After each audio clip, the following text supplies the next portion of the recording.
Hello and welcome to another episode of DCU Daily. We are back live, and I wasn't originally going to be on today's show, but I decided that I will join because John has been a little under the weather, so I'm gonna, give him a bit of a break so he doesn't have to do all the talking. But we also have Liz with us today, so we got a lot to get into.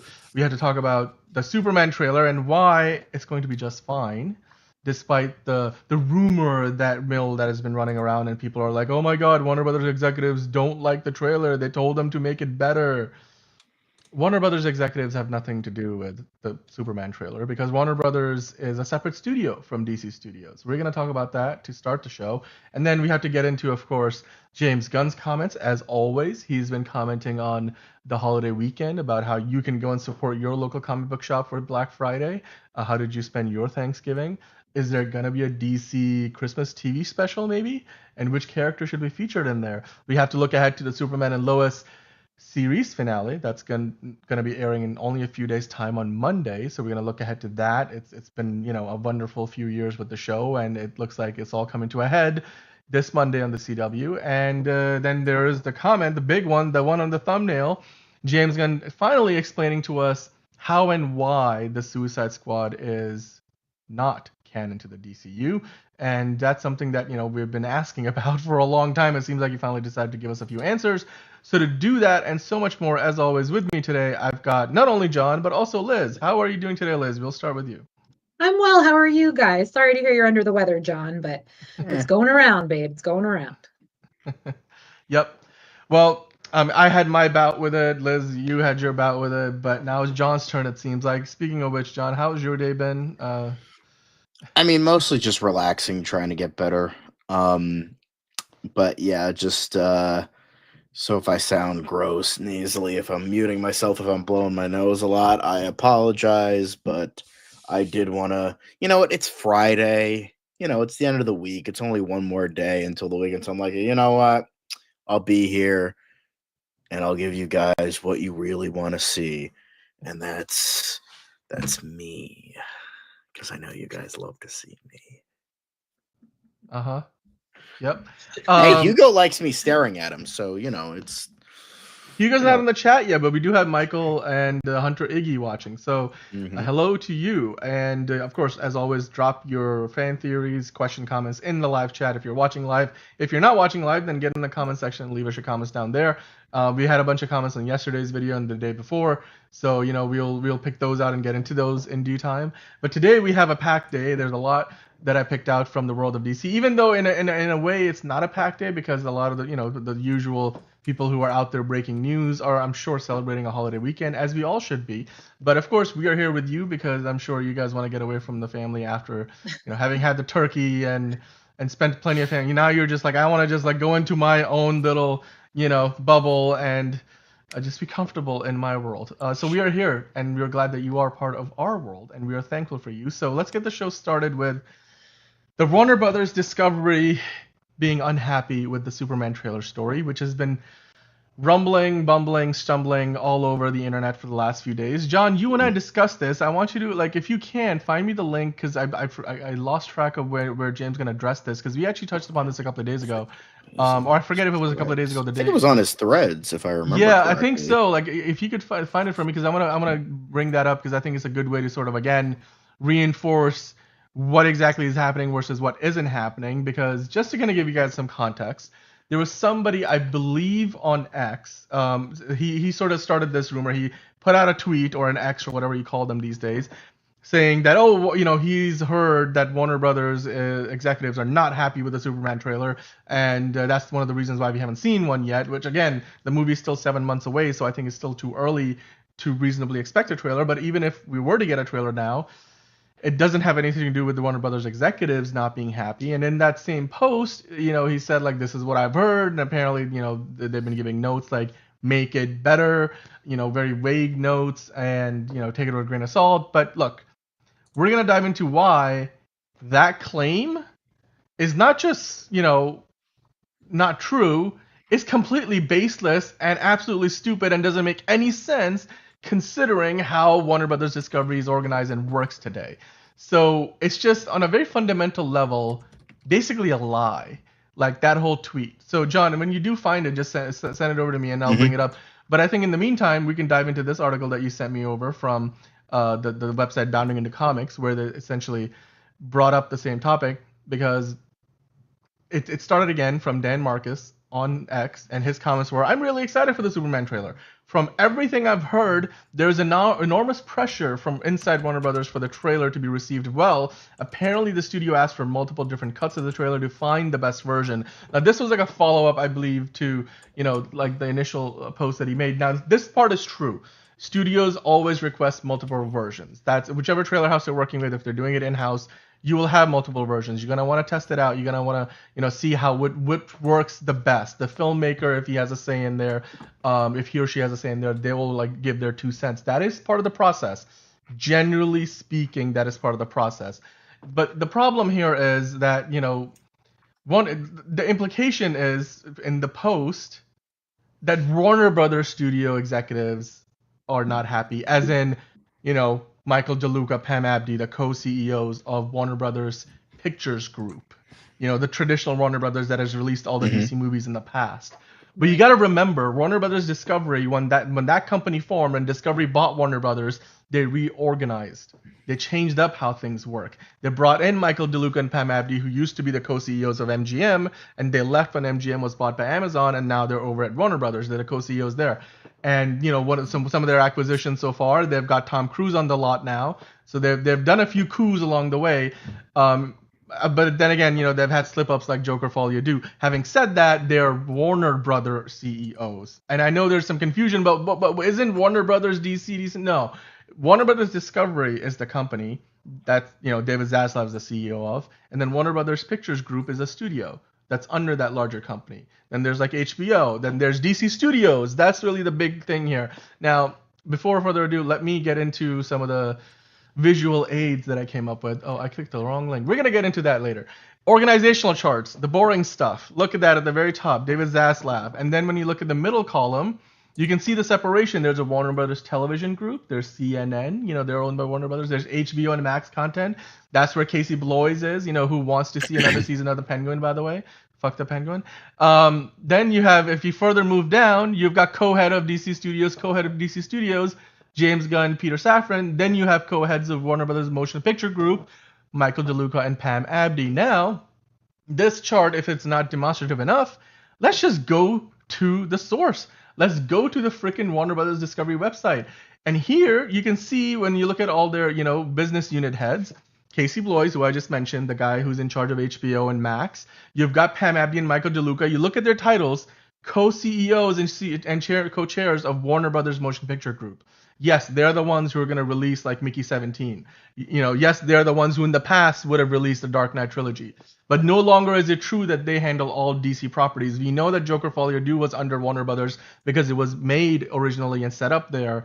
But moving forward, even Elseworlds projects like the Batman 2 and everything else that Matt Reeves is working on are all under DC Studios. Speaking of which, that's why James Gunn and Peter Safran, the co-chairman and CEOs of DC Studios, are on the same damn page, because they don't report to Michael DeLuca and Pam Abdy. They report directly to David Zaslav, like every other person, like Channing Dungey, like Louis Silberwasser, I don't know how to pronounce his last name, Kathleen Finch, and Mark Thompson, all of these other people who run the various different, parts of Warner Brothers Discovery's portfolio of properties and businesses.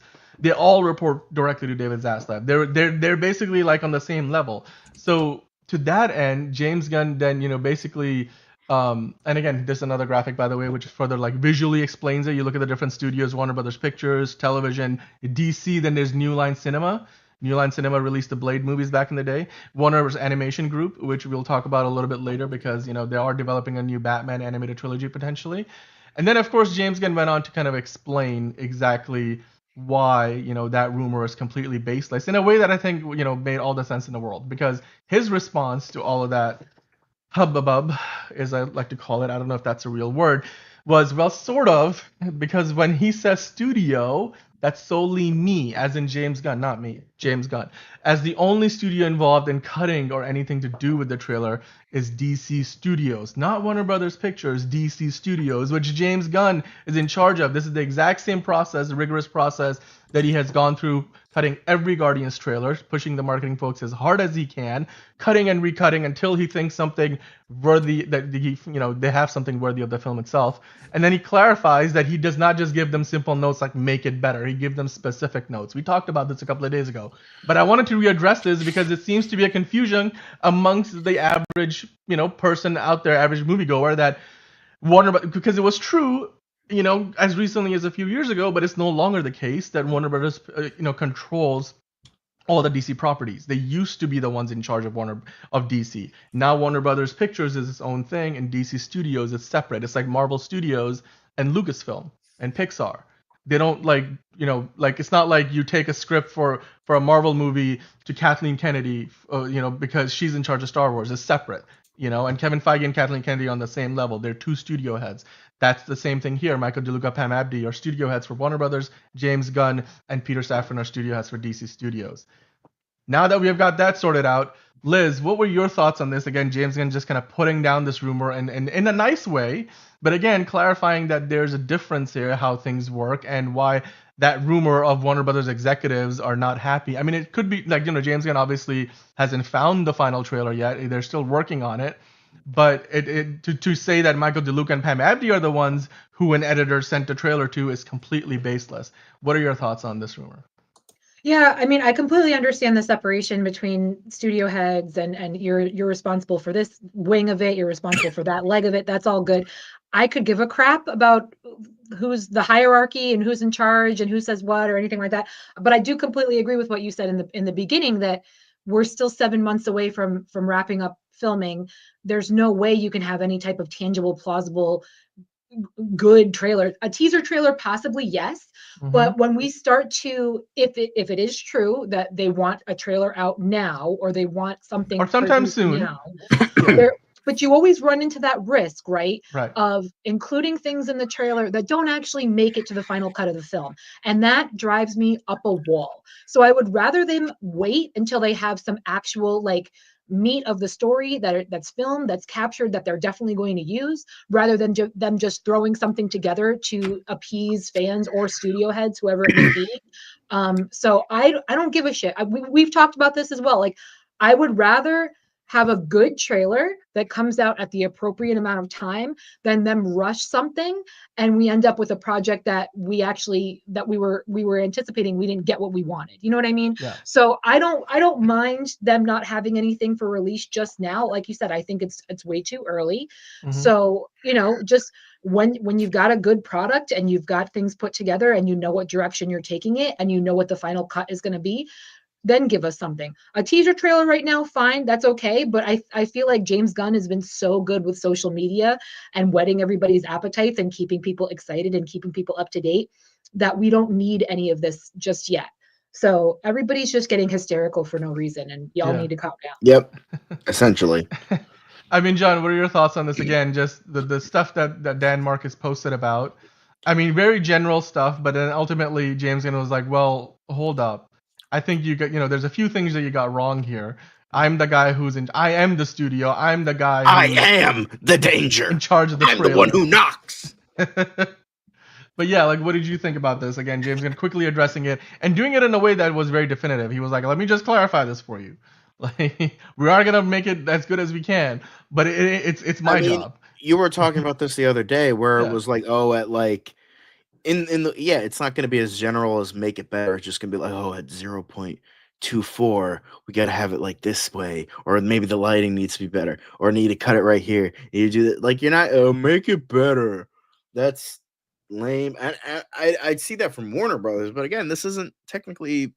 It's technically Warner Brothers, but not really Warner Brothers, It's Warner Brothers Discovery as a whole is the company under which it exists. So it's but Warner Brothers Pictures is its own thing. They're like sister studios now. Even though DC, James Gunn said it's this is pretty much bullshit. You're gonna have all the assholes being like, oh look, Superman, it's DOA, it's gonna suck, you hack. It's all that shit. So And it's just like, oh, again, like, come on. Why do we have I to go also through this feel song really again? bad for James Gunn. I feel like the poor guy, like he's been doing a really good job of trying to promote every single project that he's got his hands in, and yet he still has to answer to this bullshit. Like the man's busy. He has other shit to do. He has other stuff to worry about. Like we don't need these stupid rumors coming out and then everybody getting into hysterics over it. So he has to stop what he's doing to address it. Like it's so friggin' dumb. Just the Yeah. hysteria is just out of control. Like everybody just shut up. And because first of all, y'all are gonna see the movie anyway. So it's just like, so stop. Like it's ridiculous. It's just so crazy to me. I don't understand why we have to get so out of control with it. Well, Calm to down, me, people. what bothers me a little bit about this is like, look, there's a lot of people out there who are scoopers or like get inside things. Like you get told something and you want to get it out on the internet. You want to get some social clout because of it. But like for something like this, look, I don't know Dan Marcus, right? I'm not sure just how reliable he is or like what connections he has or blah blah blah. But I don't care. Like the whole thing of like when you look at his wording of what he's saying, like there's a lot of enormous pressure from inside Warner Brothers. Well, no shit, that which we know. The DC universe has to succeed. There's a lot riding on it. Yes. But that's very like I could tell you that, multiple different cuts of the trailer. I can tell you that most people, like if you're not familiar with how the trailers are done, sure, that's information, but it's nothing that's newsworthy. And then the whole idea that the studio wasn't happy and said to make it better. And then, just when he was asked and challenged, he was like, "Oh yeah, Michael, DeLuca and Pam Abdi were given the trailers." That just goes to show you that either this guy just doesn't know his stuff, or he has the wrong stuff, where he was given some like little bits of information and he decided to like post about it, and then he got some attention, and he was like, "Oh wait, the studio, like, oh, Warner Brothers, right?" And then the first thing that comes up is Michael DeLuca, Pam Abdi are the co-CEOs of Warner Brothers. Not Warner Brothers Discovery, because there's a difference between the two things. Warner Brothers Discovery is the parent company, and then Warner Brothers is a studio, of which there's two of them. There's Warner Brothers Pictures Group, Motion Picture Group, and then Warner Brothers Television Group, which makes like Ted Lasso and stuff. And then you have, of course, Warner Animation Group, and then there's New Line Cinema, and then there's the newly formed DC Studios. They're all sister studios. So it's just like, why? Like, I just want to, like, John, just real quick, like, why do people feel the need to like go out there and without like just half-assing stuff like this, because it just creates more trouble than it's rage bait, it's clickbait, it just gets them clicks. There's nothing, because it's like it's what the world has become in terms of news is the bullshit you saw. That's exactly, and I'm going to be getting to that. In terms of the news, as Liz put it very eloquently, is there's no real news anymore. It's all become the National Enquirer tabloid bullshit. That's what news is. It's just getting the most clickbaity garbage out as fast as you possibly can, so that people click on it and just get to share it to hell. Raise the money. It's all about money. There is, like, as many people have said, there's no real journalism anymore. There's no real, there's no like getting the story anymore. There's like nothing there's nothing in regards to like true journalism, like All the President's Men or like September 5th, which is coming out next month. I know those are like very hyperbolic movies, right. But at the end of the day, that's when like people, like fucking journalists, would actually risk their lives to actually fucking get a story, which ironically we will hopefully be seeing from Lois Lane next year in Superman.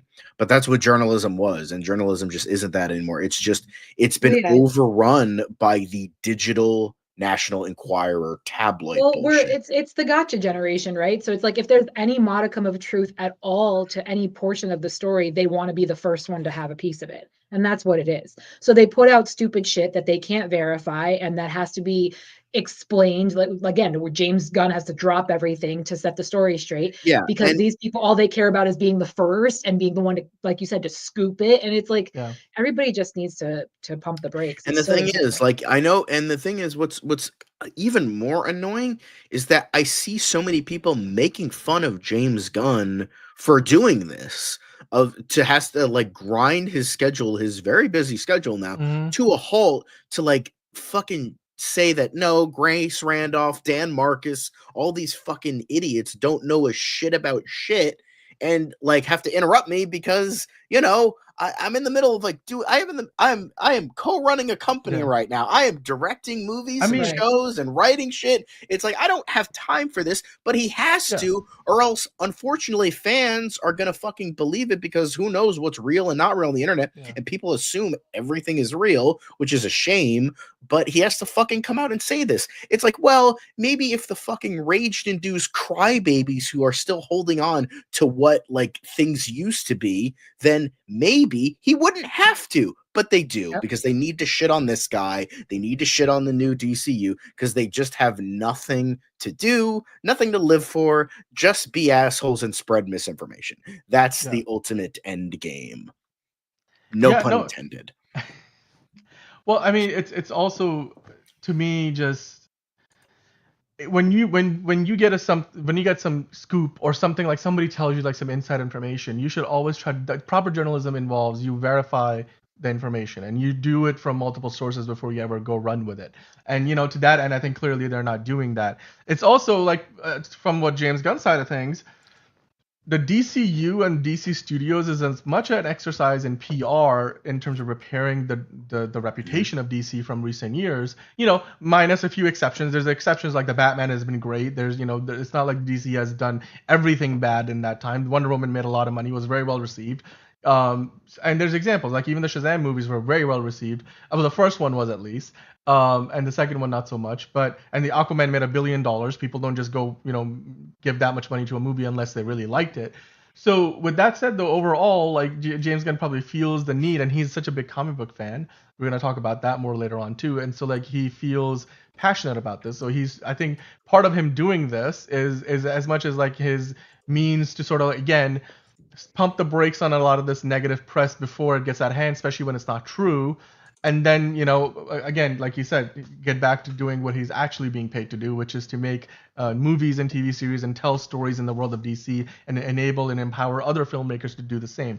With that said, there is one question that Miraculous mentioned, or actually he just made a comment, but I think this is worth kind of a quick discussion because I wonder, and I think I'm on the same page as Miraculous, by the way. I think the first thing, trailer, what do you want to call sneak peek, teaser trailer we're going to get, it's not going to be anything super extensive because when you look at the timeline again of February is like 4 or 5 months away. The Super Bowl is where you see a lot of new movie trailers. That's really where you want to put out your first big 2-3 minute long movie trailer. And so to me, I agree with him. Like, Liz, do you think that what we're going to get, if we get anything at all before the end of the year, because the latest report was that Mufasa the Lion King, you're going to get the first Superman, teaser before that. Do you think it's going to just end up being a 1 minute quick tease, just enough to wet our whistles and then hold off for a few months more before we get the actual full trailer? Yeah, well, again, I think if they're, and I saw Miraculous's comment, thank you for leaving that. I completely agree. I think if they're smart, and so far it seems as though they've been making the right decisions in regards to this film, that's all they're going to give us is a teaser trailer. Again, like I said, at this point, if they were to do a full trailer of any kind, I guarantee you there's going to be some snippets in there that actually don't make the final cut of the film. So it would really behoove them to keep it short, keep it sweet, give us a little teaser trailer at, during the Christmas movie times. Mufasa would be great for it. That's also what I'm thinking they're going to do. Because again, James Gunn has been all over this stuff. He doesn't make dumb moves like that. So that's also what I'm anticipating happening. And again, like you said, Super Bowl time would be ideal, whether they do it before the game, after the game, during the game, possibly. But it seems as though the fanfare behind commercials has kind of dropped as far as with the Super Bowl. Like I can't tell you, I go to Super Bowl parties every year, and just the last couple of years, that's the time when people get up to pee, they go to eat. Like nobody really seems to care that much about the commercials anymore. So I would anticipate maybe they'd show it like during the pre-show or something like that when they actually have people's attentions while everybody's kind of gathering together to sit down and watch. But I totally agree. Teaser trailer in December, full trailer around February, possibly on the Super Bowl itself. Makes perfect sense.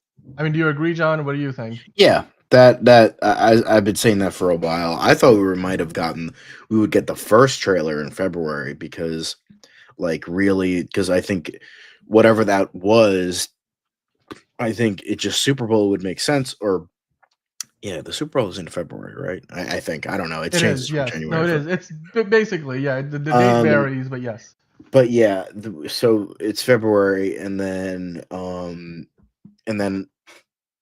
but I didn't think we would like maybe get like a teaser until that would be the teaser. I thought like, but I guess it makes sense that a full trailer would be in the Super Bowl. But yeah, it just makes, I feel like it makes a lot of sense. Like, even though the commercials are not as good as they used to be, I still think that a lot of people would be happy with a lot of people would see and be happy with, watching the commercials. And yeah, I think a teaser would work too, honestly. Yeah, like I think we might get like a 30-second thing at CCXP or wherever, and then we're gonna get like I think Buster Barnes just said it, like a minute 30, I think would be a good trailer. Because I mean, don't like Super Bowl trailers, they pay like by the minute or something? Like it's like Well, they have I think it's like by like the 30 seconds even. Like, yeah, it's pretty wild. Yeah. TV ads are done in 15-second increments, so I would imagine doing a 3-minute trailer. Here's the thing: even the biggest movies, even Avengers Endgame, for example, they didn't put the whole trailer on broadcast television. They give you a short version saying watch the full trailer online.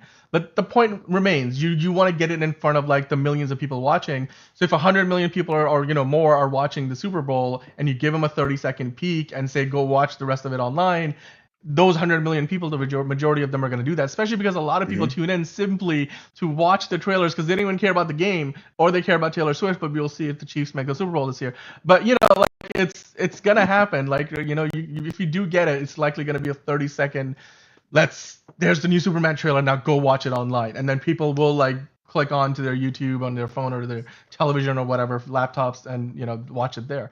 I'm looking forward to that, but I do agree. I think that we're gonna get something before then, and whatever that is going to be more of a teaser and then a full story trailer that really gives us a sense of what this movie is, who these characters are, just what we're in for is gonna be like in that Super Bowl time, and then maybe we'll get like a second trailer before the movie comes out. But I think that's all you really need, like 2 full trailers, 1 teaser. The rest of it are just like those 30-second commercial spots or 15-second promos, which I'm sure will be a part of that summer of Superman that we're gonna get. But guys, let us know in the chat, down below in the comments, what you guys think about this. Are you going to be looking forward to getting a Superman trailer before the end of the year? Will you go watch Mufasa just to see it?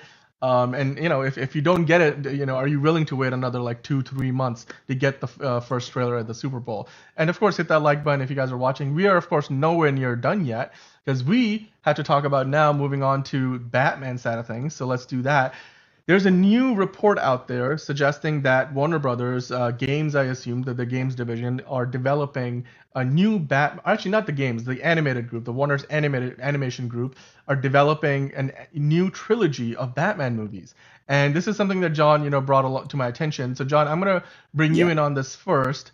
So this is a report in the direct. So can you just kind of walk us through what this talks about? And then again, what's going on here? Is this meant to be canon in any way to the new DCU, or is this going to be its own standalone thing? It looks like it's going to be its own thing, and which is exciting because after Watchmen chapters 1 and 2, it looks like we weren't going to get any animated show. So it's anything animated. So it's nice that, like, outside of Dynamic Duo, which is like specifically, this feels like it's like harkening back to like, like kind of Timverse stuff of like like doing experimental things, but like, still being in its own universe. And after the Tomorrowverse ended on a very, very bad whimper, it seems like they might be setting something up big. I don't know.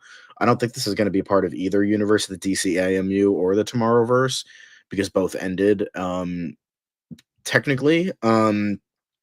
So it looks like we will be getting an adaptation of Nightfall, where, famously Bane broke the bat.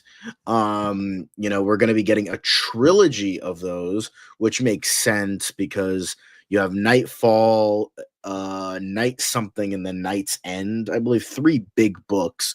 So it makes sense. Yeah, that is true. Yeah. Tilly's 90. That's when we're gonna get Batman Part 2. So it looks like, yeah, we're gonna be getting like kind of like what Crisis on Infinite Earths was done, where they took like this big book and made it into a trilogy, which apparently, according to people that watched it, did not work.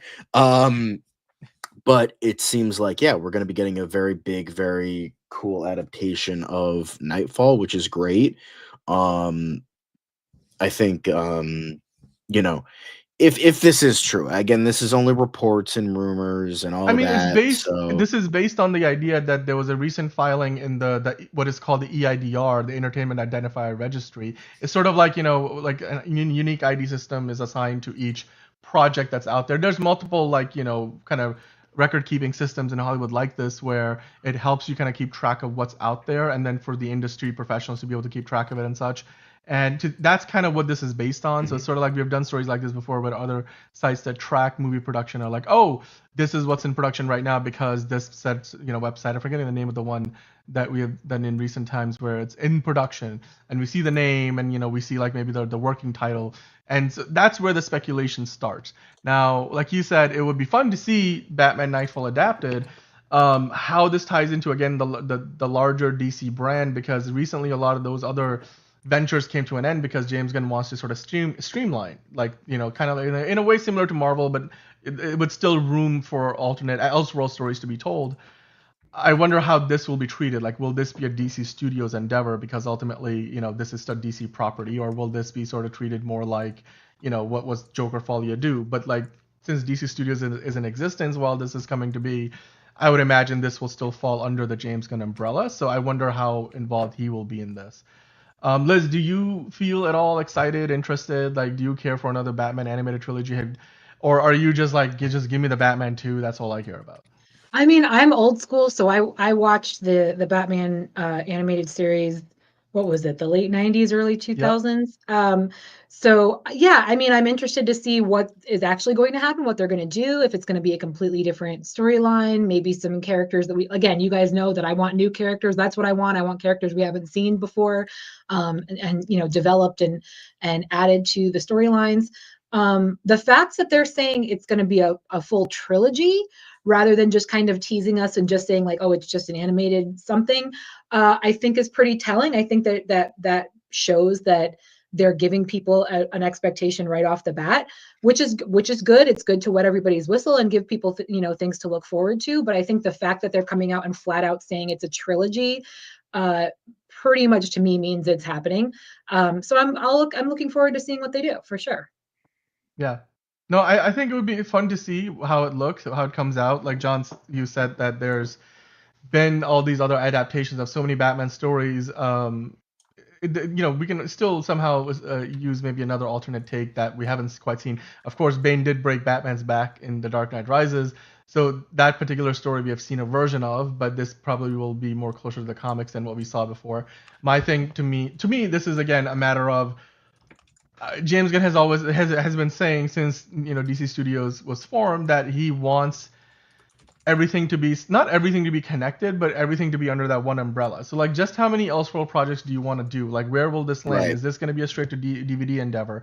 How does the bigger question, how and why is this being made? How does it benefit the DC brand? Because you could do straight to DVD stuff, but or you can focus on making things for your streaming service where you want to bring your your customers and your fans. It's from a business standpoint. I personally, don't see why this is necessary. And look, as much as I love the DCAU and all like the animated movies they used to make, quite frankly, I mean, they can only do those because they were so cheap that it didn't matter that they didn't have a huge following. But if you're trying to put all this money into a new DC universe, I think right now they should be focused more on that. I personally don't think this is necessary, but if you do get it, I hope that they give us something different and new we haven't seen, because that's ultimately what's gonna help drive an audience to it. Because we are getting 2 live-action Batman soon, including one that might already be like in his 50s by the time that movie takes off the ground, and then the other one who we'll see how the DCU Batman takes hold. And then there's the Batman Cape Crusader TV series on Amazon Prime. So I'm like, there's already like 3 different Batman projects that are ongoing, so including one that's animated. So how does this differentiate itself? That's the question. So we'll see. But guys, let us know in the chat what you think about this. Let us know in the comments down below if you're not watching live. if you would like to see a Batman animated trilogy, and whether you believe this report is to be true. And of course, while you're at it, hit the like button and subscribe and hit the notification bell. So now let's move on to the big story of the day, the one that you probably, if you're watching this live, you clicked on the thumbnail for that, and that is the question of DCU canon and how James Gunn sees or doesn't see the Suicide Squad as being a part of the DCU canon. The Suicide Squad, that is, the one that he directed. And he recently explained it because after years of people just sort of asking him, hey, is the Suicide Squad going to be canon since Peacemaker is going to be canon minus the Justice League situation? Peacemaker was originally introduced in the Suicide Squad, so does that mean the Suicide Squad is also canon? We have speculated that he's just going to make parts of that movie canon, but then hold off on the other ones because he might want to have a new Harley Quinn, for example. So Margot Robbie might be recast, so she won't be canon. But then again, you might have Joel Kinnaman coming back as Rick Flag Jr. and with a cameo and maybe even a flashback sequence in Peacemaker season 2. So how does that work? There's a lot of questions that people have had. So I wanted to get your thoughts on this because James Gunn has finally spoken on this matter. And again, I'm going to start with you, John, because you brought this to my attention. So just give us an idea of again what James Gunn said, and then what your thoughts are on that. Do you think it helps clarify the confusion that has amongst the fan base, or does it make it worse? I think so. I think he's pretty much he pretty much said here how he was like, it's gonna be I know he was kind of confusing at the panel a month ago, but I think it's very good. He said, okay, the only thing that's being carried over possibly is the death of Rick Flag Jr. Hence, because they already said that Rick Flag Sr. is going to be getting revenge on Peacemaker in season 2. So with that, I think it would be really awesome. I think what I think they're going to do is, if they have Joel Kinnaman and one of the directors edited his name out of that Instagram post many months ago, I think we are going to be getting, because it just makes too much sense in terms of Joel Kinnaman coming back to shoot a new sequence in terms of this universe, a new flashback sequence. They'll show a flashback, but it's not of the Suicide Squad, because that's not canon anymore. He even said right here, it's not canon anymore. So how the fuck does Rick Flag Jr. die? So, and we did get flashbacks throughout the course of Peacemaker season 1 of Peacemaker killing Rick Flag Jr. So I think they're going to have that again and use what was already established in season 1 to establish a new universe. So I just think that makes sense that Rick Flag Jr., aka Joel Kinnaman, would be coming back into the fold to let everyone know, okay, this is clearly a different universe. Yes, some things happened, some things didn't, but the thing that did happen is that Junior is not with us anymore, and Senior is coming back for revenge. So they're going to be, I would imagine they're showing us a flashback sequence. Mm-hmm. Hey, this is how Rick Flag dies, so his father comes in to take revenge.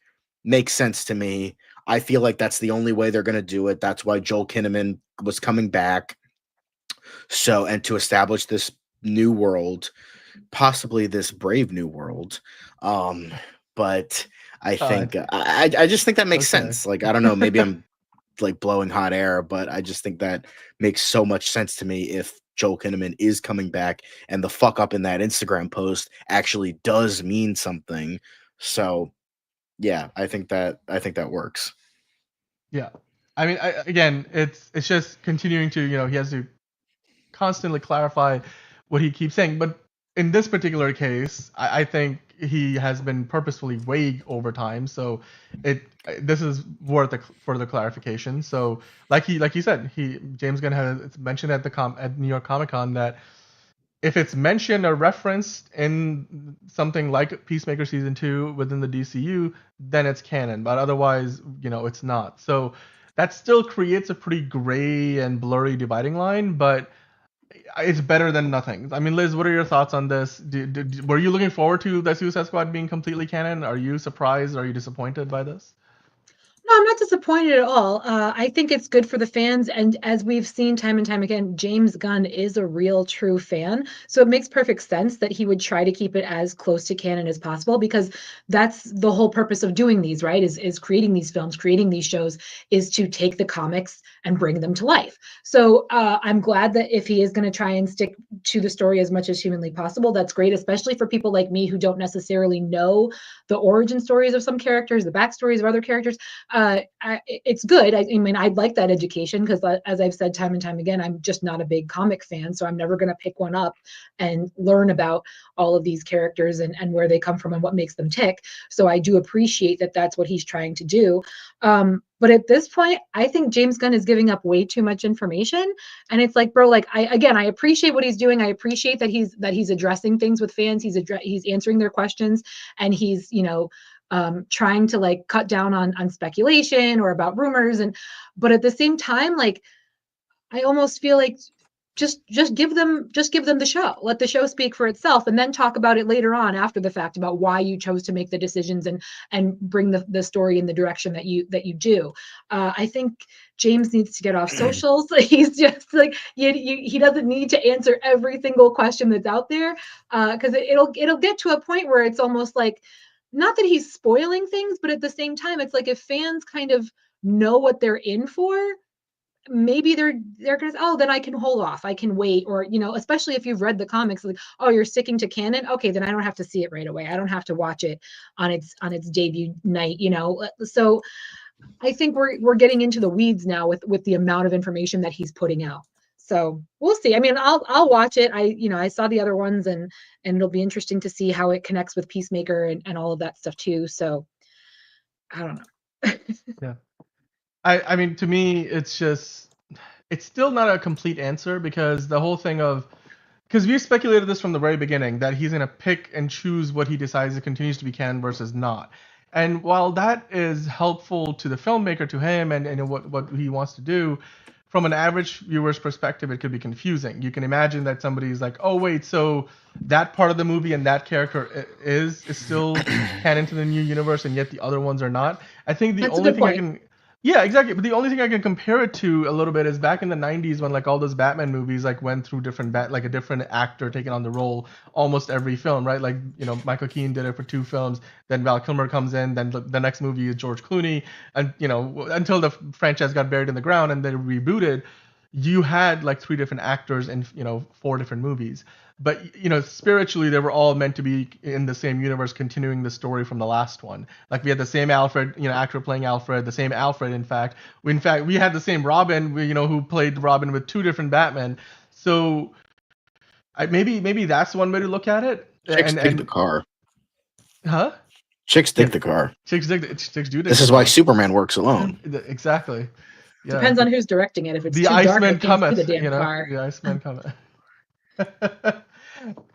Lenny is saying that Frank Grillo mentioned that Rick Jr. and he might have scenes down the road. Dude, you know what? One of the worst things that was in that movie was when they killed off Rick Flag. I'm like, there was no reason to kill off Rick Flag's character. And especially when, like, Peacemaker dies, but he comes back. I don't get it. Like, I think that the logic was not there for me in that particular instance. By the way, Caleb, yes, where is my bad credit card? And that's still to this day a marketing opportunity that I haven't taken advantage of. But yeah, I would love to see Joel Kinnaman back, but I still am, sometimes wondering why do one thing be canon and not the other. I'm sad that Rick Flag Jr. dies, but at the same time, the tagline of the movie is "Nobody's safe." Like, nobody, like, don't get too attacked. Like that, it's called the Suicide Squad for a reason. One of the many reasons why the first one sucked is because none of the fucking characters died. It's called, except for Slipknot after like 2 seconds, but nobody fucking cared. And then I think El Dorado, like, they put it in there that he was gonna come back. So it's like, oh, okay, so like nobody dies. Okay, cool, great, whatever. And do we know for a fact that Rick's not coming back? Because like you said, Peacemaker died and came back. Do we know for a fact that he's not coming back? Like, what if that's like the what's the word I'm looking for? That, the end of season 2, where all of a sudden his character shows up. It's like, surprise, bitches, I'm still alive. Like, who knows what they're gonna do? I mean, but again, is that part of canon? Is that part of the comic book where he's dead and he's dusted and that's it? We never see him again, or does he play a bigger role in the comic series? Rick Flag Jr. plays a very big role in the comics. He is like one of the few consistent members of the Suicide I'm Squad. not convinced that he is dead at this, honestly. But James, to be fair, James Gunn did say, look, the DC Comics and the DCU are two different entities. Yes, we're inspired by them, but it's two different timelines, two different histories, two different things. We're just inspired by one of them. Because he's like, that's what he was saying. Well, then I do agree that with Dan's point that it is going to be confusing, because it's like he said, why would you do this canon and then not this? Especially if you have the actors willing to come back for these projects and willing to continue on with these characters. So it'll be interesting to see what happens. But I'm not convinced Rick Flag Jr. is dead.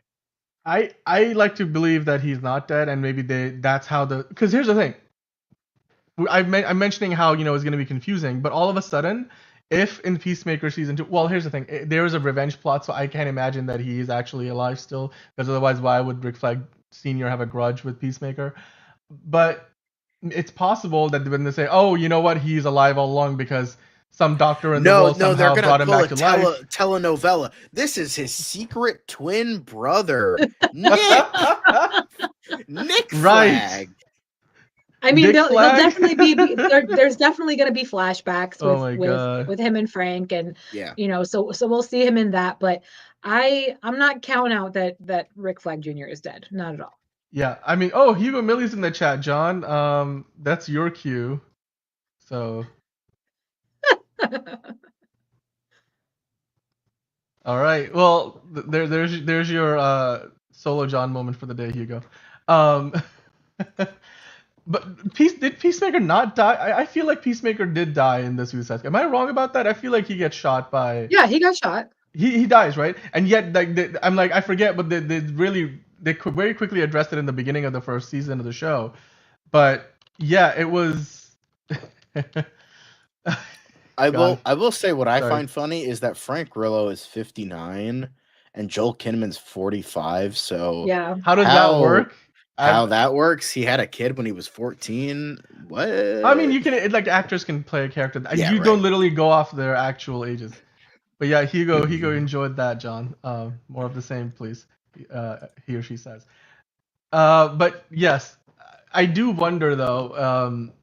If they will, because the way they brought back Peacemaker is like, oh yes, you know what, like there was some life-saving surgery and maybe he survived somehow, and that could be a plot twist, which would be like, I think with the tone of Peacemaker, you could make it work. I wouldn't want to do it because now it kind of completely takes away the motivation that Rick Flag Sr. has to become an after Peacemaker. But then again, maybe that's how Frank Grillo's character turns from being more of a bad guy into more of a good guy. Sort of like, or maybe he still kind of is in the middle. It's sort of like the equivalent of Thunderbolt Ross in the MCU right now. It's like he's been on the good side, but like he's always sort of stranded the line in terms of where he lands on the side of the heroes versus not on the side of the heroes. But isn't exactly a bad guy. I think that's what Frank Grillo's Rick Flag is going to be, or Rick Flag Sr. is going to be. And we know that. Let's just not even like speculate, because we know that Joel Kinnaman was on set for Peacemaker season 2. We know he's filmed a cameo. It's just they tried to hide it, but that actor who was on set for maybe 3 days posted all over the internet about it before he changed it and deleted the old tweet, or I think it was an Instagram post. But he tagged Joel Kinnaman, and we have heard that yes. I mean, so we know it's not a matter of if, it's a matter of when he shows up in the new season, but how that ties into the larger, canon and what that has to do with the Suicide Squad. It looks like James Gunn is saying unless we explicitly reference it, it's not canon. I am wondering though how explicitly they're going to reference the Justice League cameo. So with that said, guys, let us know in the comments what you think about this. Do you think James Gunn has made it even more confusing for us by saying what he said regarding the Suicide Squad being not canon to the DCU unless their events are directly referenced? And does that mean that, if they reference a particular scene or a particular character, that becomes canon and yet everything else doesn't? And if that is the case, do you think that's making it even more confusing than it has to be? Let us know in the comments. Let us know in the live chat. And we're going to continue the conversation here on DCU Daily as, things develop and as James Gunn continues to hopefully, give us more clarification that we are all looking forward to. Now, of course, speaking of the new DCU, the very first project in this new cinematic universe is Creature Commandos. And that show is about to come out in literally a week's time, less than a week's time. It's gonna air with it's gonna premiere with a 2-episode airing, or air with a 2-episode premiere. I'm sorry, I'm getting my words twisted. But as it gets closer and closer, James Gunn has recently mentioned that we're gonna get a special early first look on Adult Swim's Toonami. So I wanted to quickly mention this. There's not much to talk about here. It's just the fact that what I just mentioned is going to be true. We don't know how much we're going to see there that we haven't already seen in the trailer. But I did want to get your thoughts on this. Liz, what do you think about this announcement that Adult Swim's Toonami will include a special first look at DC Studios co-CEOs James Gunn and Peter Safran's Creature Commandos? Wow, they really had to get all the descriptors in there. Would you be watching, are you a fan of Adult Swim? Do you watch that? And would you watch it if you're not a fan? Would you tune in just to get a special first look at the show? Yeah, I mean, I'm a big fan of Adult Swim. I love a lot of their projects that they do, but no, it's not. I'm not gonna tune in specially just for that. It's hard enough for me to watch stuff on a week-to-week basis. I am typically the type of person that doesn't watch anything until every episode of the season is out. So now this show is killing me, but I do plan to watch it when it does drop. So I'm not gonna tune in, especially just for that myself. That's fair. I mean, John, what are your thoughts on this? Like, does this make you more excited that you might get a sneak peek at a few scenes or shots from the show that I don't know what channel Toonami's on. I don't care. I'm just gonna wait the extra fucking 5 days just to watch the damn episode. I don't care. Screw it. It's fine. I don't know what channel. I've never watched Toonami. I don't plan to ever watch Toonami, and it's not like anyone can spoil the entire season by having 2 episodes out early anyway. So who cares? I agree with John. Fine. I don't think it's even the episodes. I think it's just like a clip. Like it's just like a clip or something, right? Yeah, probably whatever they showed at Comic-Con. Honestly, that's probably what it is. Yeah, I mean, I'm just wondering if it's something that we have already seen before. We're just getting a new variation of it. So, indeed.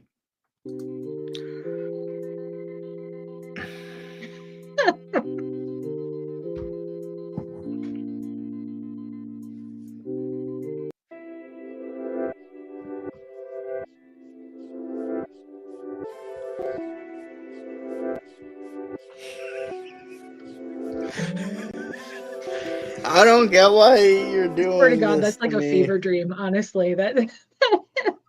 I have a fever. What are you showing me? That's literally what was going through my mind. Speaking of which, your daily reminder to fuck the penguin. But with that said, guys, let us know in the comments if this is something that interests you at all.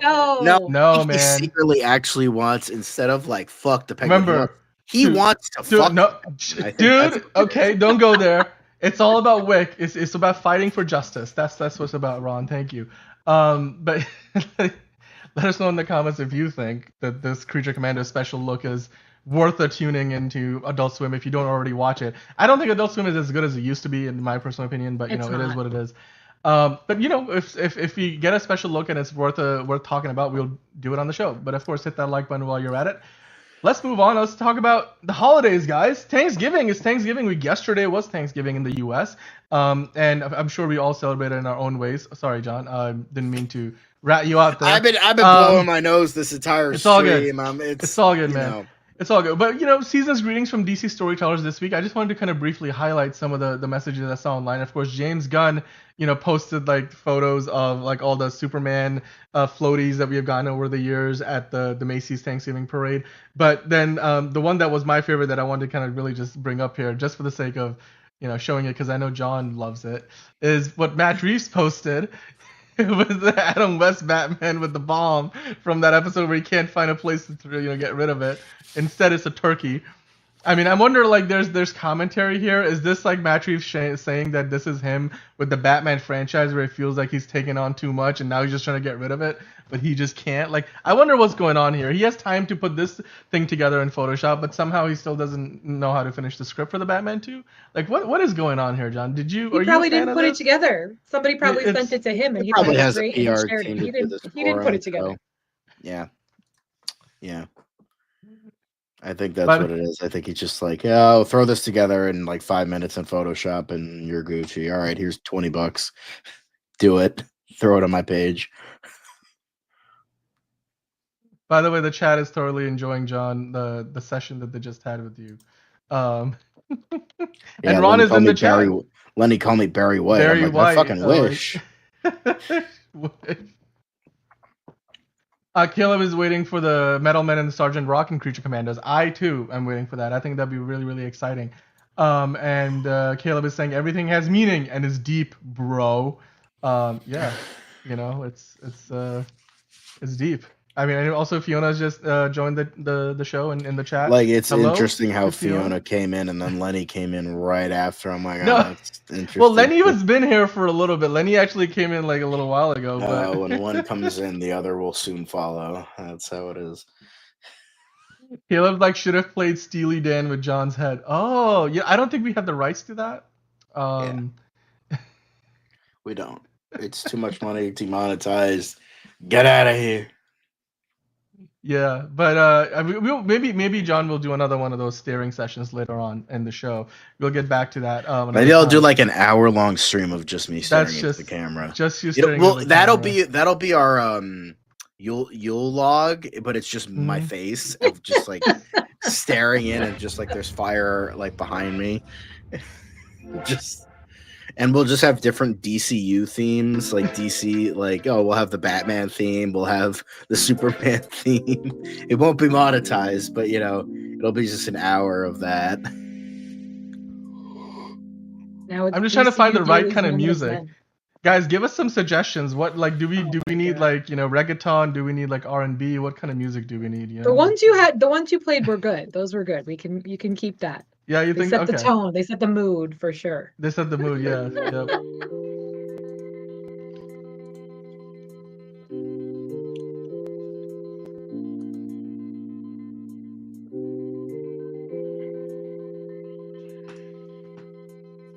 Got any Boys to Men?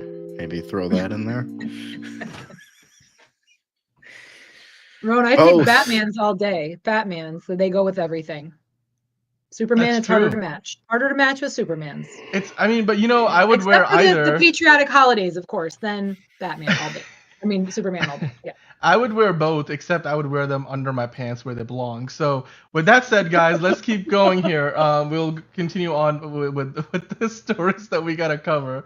Of course, don't forget to hit that like and subscribe button, and we're gonna keep going because hey, it's not just Thanksgiving; it's the other holiday that the capitalist economy loves, that the world that we live in, America loves, Black Friday.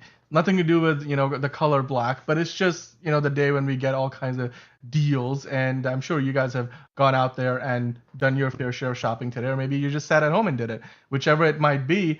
Of course, we got to talk a little bit about the world of comic books, because James Gunn has been out there, rightfully so, asking everybody, hey, if you're a fan of comics, go support your local comic book store. I know today, and it's one of those things where if you're a fan of something, you should try to go support them, especially on Black Friday, because chances are they will have a deal for you. You know what I spent all my money on today? I spent all my money on my favorite artist, and I've got more of her works that I collected, so you can go and do that right now. That holiday shop is live. Liz visited the website. Fiona C.NYC, by the way.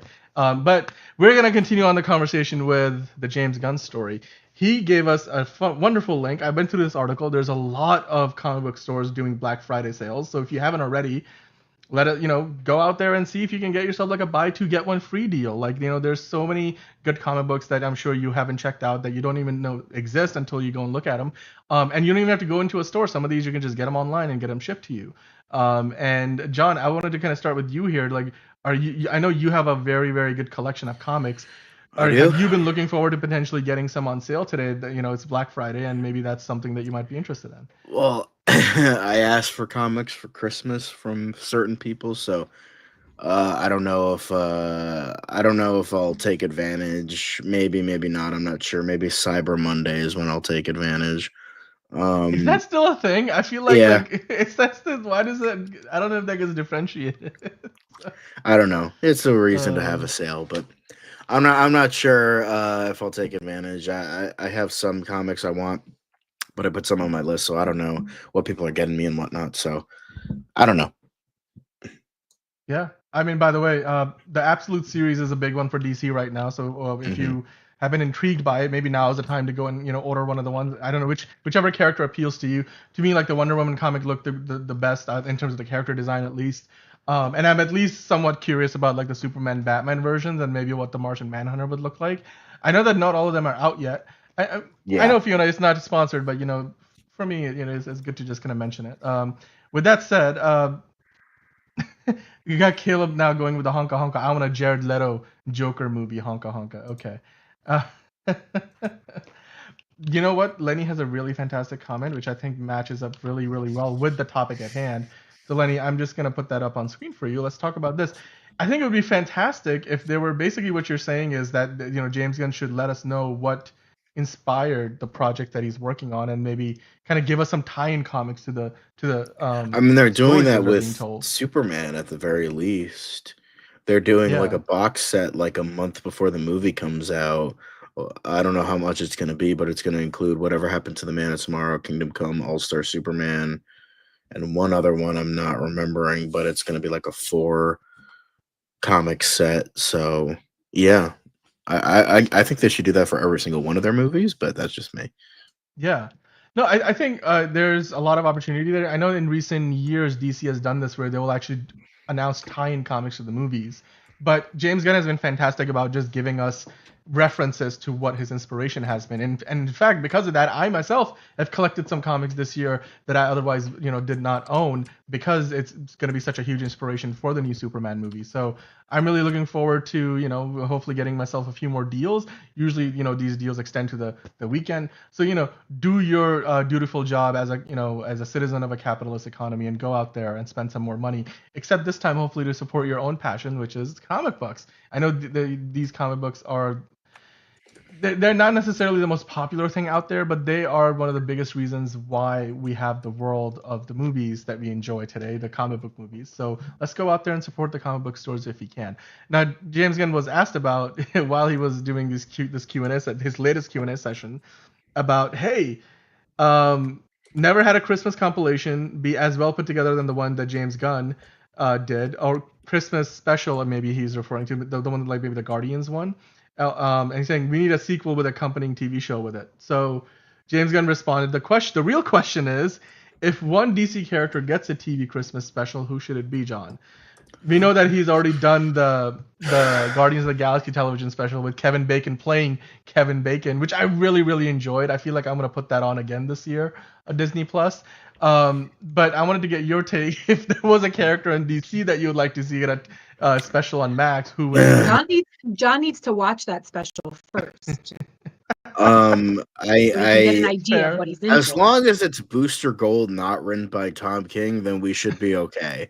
Because he did like a Christmas comic with like Booster Gold like going back in time and like saving Bruce Wayne's parents to show that Batman needs to be Batman, and apparently it's like really fucking bad. So as long as they don't do that, that should be okay. I think it'd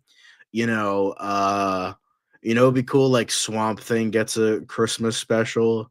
Like he grows a pine tree out of his limb and he cuts it off and he like gives it to a family. That would be funny. Oh yeah, that'd be heartfelt. I wouldn't mind seeing that. I know that in the comments, like you got DC Film News, who we often get a lot of stories from. They want a Batman. That would be funny. Special. That Christmas special could even maybe have a cameo from Peacemaker. I wouldn't mind seeing that. Streaky the Super Cat. All right, we got some odd suggestions here. Oh yeah. Super Sons Christmas. Okay. I mean, Liz, what do you think? That you have seen the Guardians of the Galaxy, Sure special. Have. And that, of course, was one of the last things that James Gunn did with Marvel. Now he's over at DC. If you were to have James Gunn do another Christmas special with a DC character, who would you like to see? I honestly think it would work really well with Peacemaker, with his story, with the other characters on the show, and it would be a good kind of little buffer while we're waiting for season 2. So I think that would be ideal. Honestly, I think it would work really well with his character. Yeah, I think it would be great to see potentially like a Blue Especially Beetle because it'll be like his first Christmas without his dad and that kind of thing. And that could work. I would think that would really work. Unless that's not canon, unless his dad does come. I don't know. I'm still wondering, how much of the canon is still true versus not true. But I would love to see maybe a character that we're not expecting. Let's say we do get a Batmite special. Maybe we'll get a Guy Gardner Christmas special. That would be fun. I wouldn't mind seeing Nathan Fillion put on, the haircut, the wig for an hour and a half's worth of enjoyment for the Christmas time. And these don't really take very long. I know like the Guardians of the Galaxy Christmas special, they shot maybe over a course of a couple of weeks.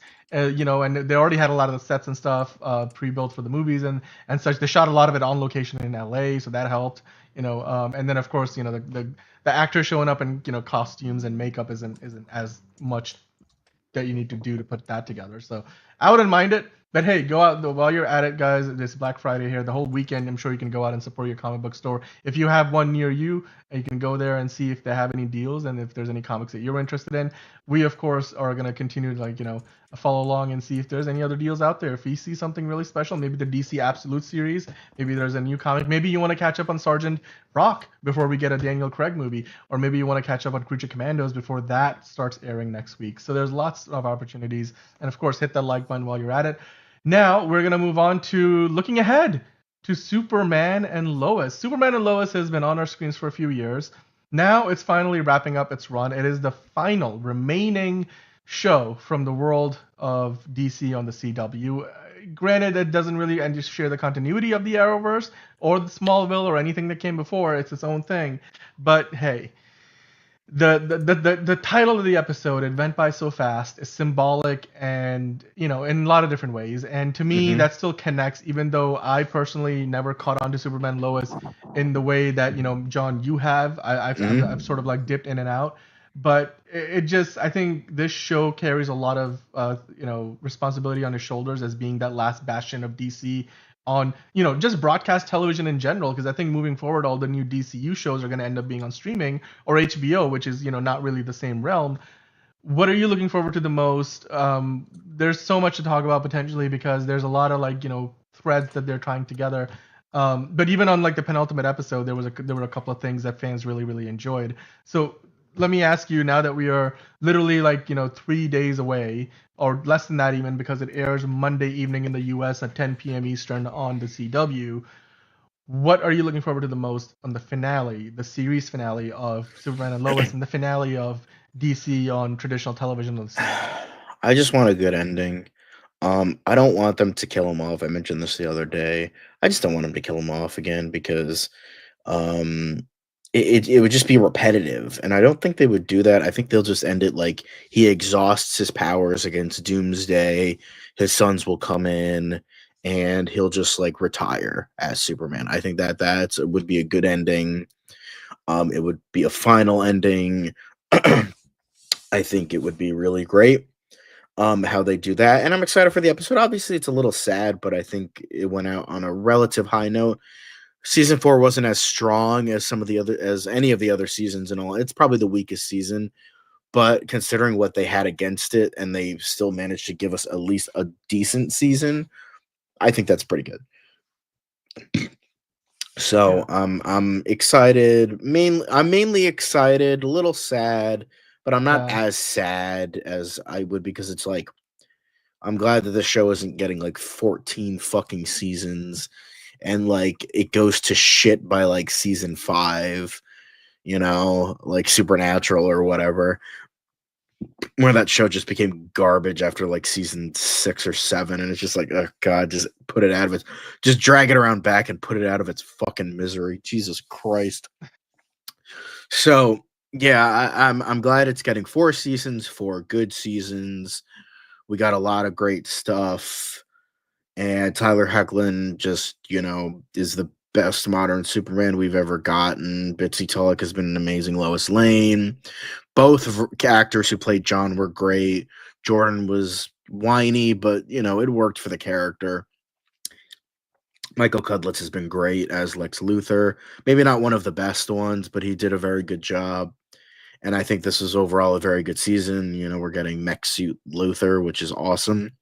I love to see it, and yeah, I'm excited for this. I think we're going to get a good ending, and we're going to get a And if we aren't, well, I'll tell you, on Monday or Tuesday, depending on when we do the episode. So, we'll see. But yeah, Superman and Lois, great show.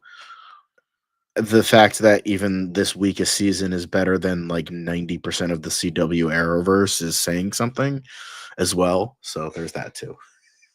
Yeah. No, I mean, like Caleb is reminiscing. It's the last. I mean, it's not technically an Arrowverse show, Caleb. I mean, as we know, the continuity doesn't quite line up.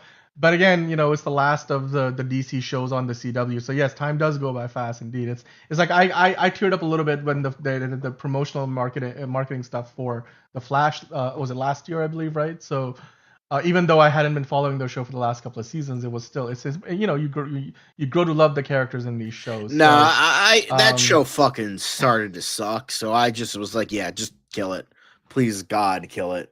And apparently the last episode was horrendous. So. Yeah, we got 2 horrible Flash things last year. Yeah, so Andy Muschietti and I like the Flash movie, but I hear you. I hear you. By the way, Swamp Thing getting a Christmas special, John. You mentioned that, and Ron was agreeing with you. I'm pretty sure. Actually, no. Did you say Swamp Thing or was it Clayface? No, you said Clayface. Oh, no, I said Swamp Thing. You said something. Okay, yeah. No, but it's a good shout from Ron.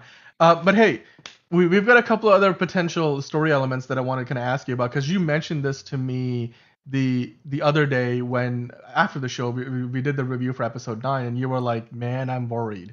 Well, you're not the only one. It looks like Zoe, who wrote this article here, she's terrified that Superman will die again in Superman and Lois season 4 finale. I get that.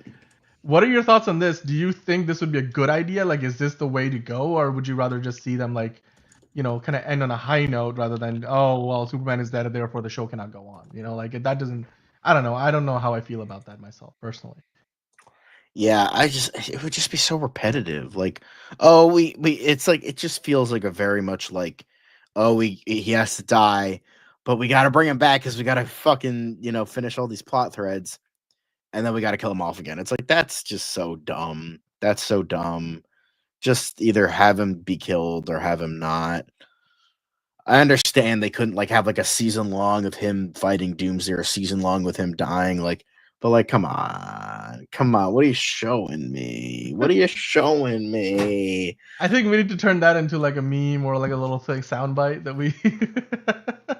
Yeah. I think that would be fun. Yeah. They would really be the Super Sons. Super Sons, right? 2 Super Sons, not just a Super Son and a non-powered Super Son who's a fucking psychopath, but Lenny's saying, Dan, what do you think about the definitive history of Superman books that's out?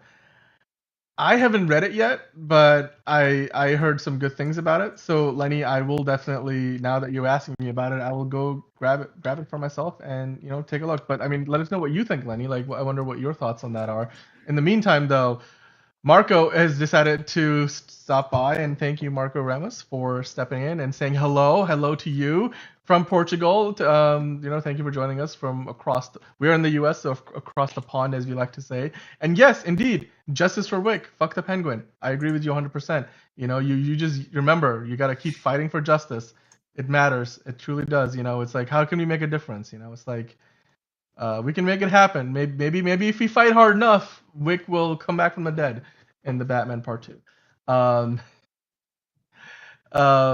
Lenny, by the way, responding saying, I haven't read it, as in the definitive history of Superman book. I can't afford it, Dan. You're the one with the money. Okay. All right. I will go get it. And then Dan is the sugar daddy, so Fiona can attest to that. But what I will say is that I will go get myself a copy, and then Lenny, if you're interested, I will gladly send you one as a Christmas present. So you just gotta let me know where to send it.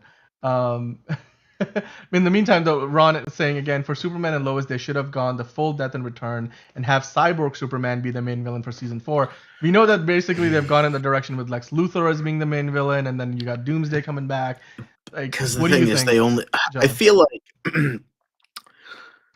that they had a lot of original ideas for season 4 if this show was supposed to do its original 7-season plan.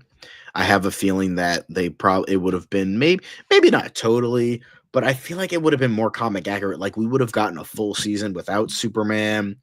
Cyborg Superman was gonna come in, and then we were gonna also have like Superboy, like have like Jordan be the actual Superboy, quote unquote, dealing with that. And then obviously they couldn't bring in the Eradicator because that was already done in season 1 because they combined the Eradicator, Morgan Edge, and this totally new Kryptonian character all into one. And then and then you had Steel, you had Superboy. They maybe could have done something with the Eradicator, just like not call him the Eradicator, and just like do like this Kryptonian robot, like what the Eradicator is, and then do that, and then have Cyborg Superman be the main villain, and then like John slowly manifests his powers, and then eventually in like the season finale, Superman comes back and like defeats Cyborg Superman. I feel like that could have been really interesting. Like maybe like there's like a cancer scare with Lois in the middle of the season. She doesn't have her support system, so maybe she like just fucking has a breakdown or something. That could have been interesting. You could have had Lotta Lang dying. Why? Just I don't know. Just fucking kill her off because she's a bitch. But you could have done a lot of stuff. But I feel like with okay, Next Star is like, you're a Warner Brothers property. Get out. Get the fuck out. We got to do our news. We got to, have our syndicated reruns and our game shows and our reality shows that Next Star wants to do. And it's like this has been thing that of like what CW used to be, and we're not that anymore. So they didn't want to have it around. So like, okay, we got to end it. So I feel like they wanted to do other stuff here. Maybe like have Lex Luthor be more of a back. Maybe he invents Cyborg Superman. That could have been interesting. And then like Superman comes back, and then they lead into season 5, which would maybe has some of these ideas with like John dealing with his powers. Maybe in season 5 he would have revealed that his secret identity, and then something for season 6, and then season 7 would be him losing his powers or something like that. So I just have a feeling that they just had to pretty much get all the best ideas they had for the next 4 seasons and just shove it into season 4. They made it work for the most part, but it did feel rushed. It didn't live up to its as much potential as I would have liked to have seen it, as well as others. But even then, I still think it ended in a good place. If they just don't, I mean, if they have him die, it's not going to be bad. It's just going to be like, then why the fuck bring him back in the first place? Like, just have him stay dead. Like, all right, come on. But even then, it's still, I don't think it would diminish the greatness of this show. I mean, it could be a lot dumber, like Flash ending, the Arrow ending, like all this other crap. So, I think it will end in a good place. Yeah, and then the other day we were also talking about like the design of the Doomsday character and how that's evolving. We've got a few more photos here. I mean, I know that you weren't the biggest fan of this particular iteration, but I mean, to me it looks like the amount of detail that you're getting is great. But again, I haven't seen it in action, because sometimes it's like it's when you start to see them in motion where things go really haywire. Are you looking forward to seeing Doomsday in the finale? Yeah, I mean, we've gotten him this season. I like how they tried to bring in a human element that, like, for the most part worked.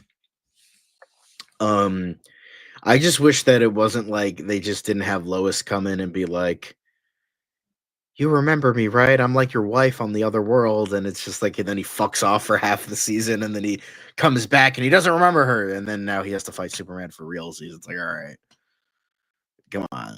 What are we doing here? Yeah. What are we doing here? I'm trying to get the Penguin in there because I don't know. I'm still kind of stuck in that. By the way, we did get a super chat. Thank you so much, Chris, for sending us the amazing super chat. So he's saying, "Hear me out." And by the way, Ron completely was like, "Dude, it's ridiculous. Stop it," in the chat. But hear me out, says Chris. He's saying Awkwafina is the DCU Batgirl. I would go to her house and shoot her in the head if that was the case. Just kidding. Not real. Not kidding. Just kidding. I wouldn't. I think that would be hilarious. My lawyers tell me I have to say that's a joke. I think that would be really fun. I would I would refuse to see. Like, they already ruined an Asian Batgirl enough. Can we not ruin these characters again, please, for the love of God? Can just Awkwafina please just fuck off? Fuck off. Like, nobody wants to see you in movies. You are a ruiner of true. movies. Get the fuck out like of her here. A lot. Oh my goodness. Fields, I'll never forgive her for that. She can fuck off. All right, she can fuck off. I'm done. I'm so done.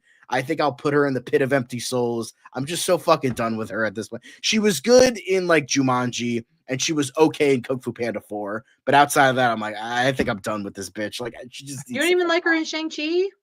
I didn't watch Shang-Chi. I thought Shang-Chi was a great movie. I can't with you. Anyway.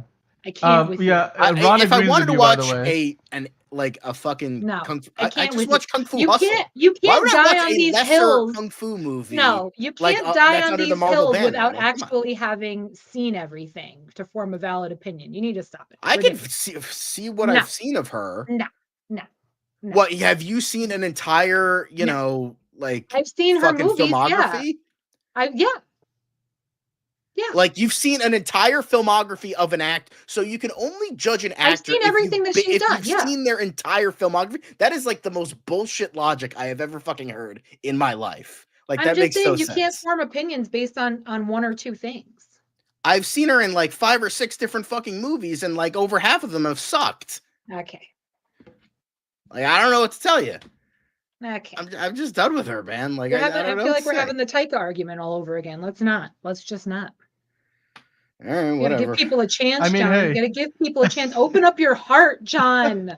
I mean, I'm sure she is a really nice, wonderful person. Oh, she could be a complete piece of shit. I don't know. Or she's a complete piece of shit. I like her in films. I like her projects. She has an annoying voice. She has an annoying face.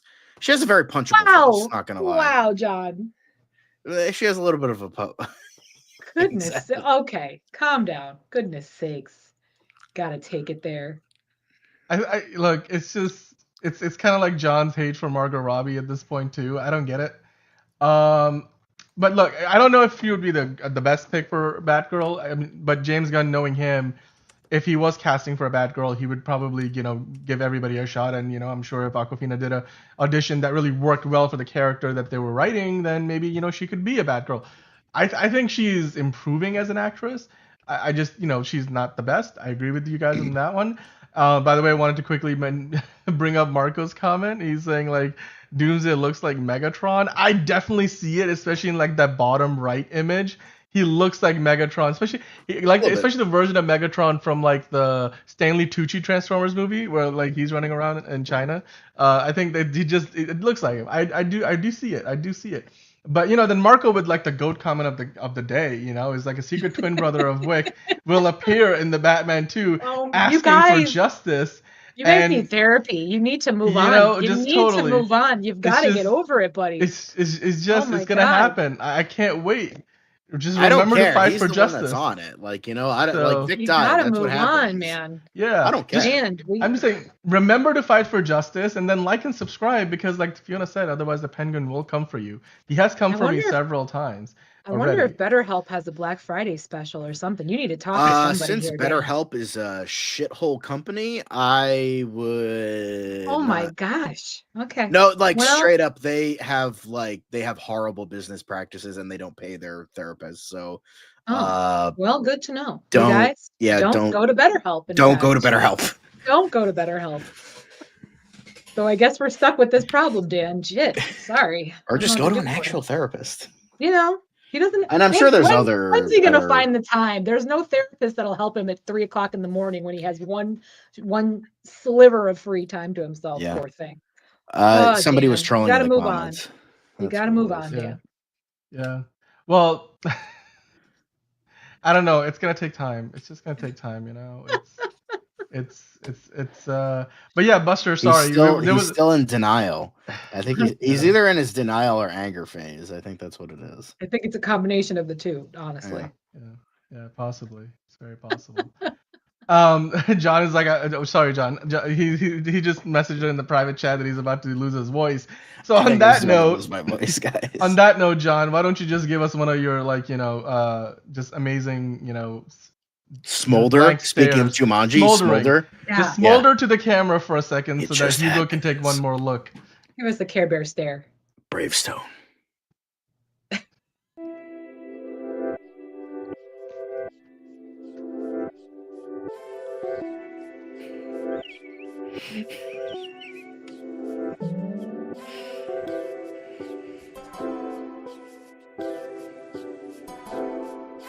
And I think on that note, we're just gonna, call it a night. Freeze it and put it on a T-shirt, guys. This is yeah. We have got art. No, just like my face and says the real Dr. Bravestone smoldering. I have more charisma than The Rock, so I probably have better acting ability than The Rock at this point. You just play. Well, I mean, if you play the exact same character in every film you've ever been in, yeah.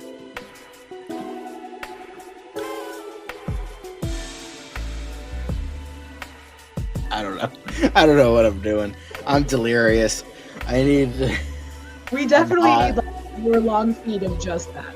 I think John needs some NyQuil and a bed to sleep in. I need a NyQuil, I need a bed, and I need some throat coat. That's what I need. I think I might go get that. Leave a PC in the comments, game. Coat, not goat. I'm not the throat goat. I'm throat coat. It is a tea. It is a type of tea. Like I said, still keep it PC. John, you should have stopped while you were ahead. Come on. Yeah, I mean, I heard it too, but you don't need to expand on that, please. No, I heard it right. Honestly, Buster Barnes, I might start an OnlyFans. I know the now internet. If you really want to see it, like I got feet pics. Like if people want it, like. Buster's like surprised you're not charging for it. I am telling you, we're sitting on a merchandising gold mine here, people. We need to. Come on. Yes, we will have merch. Speaking, we're getting close to the new year. We're gonna have a online store, memberships, Discord. We're gonna have Patreon. We're gonna have everything. It's coming. It's coming. But you gotta join the Patreon to get John's feet pics. That's how that exactly. That's an exclusive. That's a tier 3 exclusive. Although not right now, because unfortunately I clipped one of my toenails a little bit too short, and there's like a That's what people pay for, John. That's the money shot right there. Are you joking? You would get so much money. We're not gonna have any money shot on my feet, please. Let's not go there. Like I don't want any money shot on my feet. That's a little bit too much for me. The internet provides. That's all I'm gonna say. Yeah, I just don't think that's like the family friendly brand that we want to be putting out there. We passed family. Again. I don't have friends. I got family.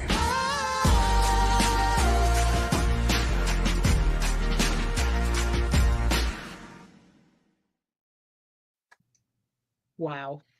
Amazing. It never gets old. Never get tired of it. Never. Never. Nope. And I think Angelina has gotten sick of it, though. Not gonna lie. Yeah. She just sits there. She's like, all right, we're gonna get to it. We're gonna get through it. Okay. What are we? Some kind of so curious. Your shirt? Yeah. I feel that, Buster. I think we're gonna make it happen. We're gonna make that one happen. We should have like. I'm actually wearing a Letterboxd shirt right now, and it's like the never-ending movie title. Like it has like Meet Joe Black. Yeah. We should do that for all of like the regulars on the channel, like Ron, Lenny, Hugo, Michael K, and then just like have like one long like shirt of like all the regulars, and then we can like sell it for a limited time. Yeah, like and then thank you guys. We need to do an update on it too, because like the family is growing. Like yeah. Yeah. Our family just got bigger. Don't do it. Yep. No. Do the other one. Go ahead and do it. I think we got rid of that one, actually. No, come on. Did we get rid of that one? Did we toss that one out? I don't know. I think we tossed this family just got a little bigger. I need to make another one. Do the certified one. Do certified. What's certified? Toretto certified family. Your brother never told you never threaten a man's family?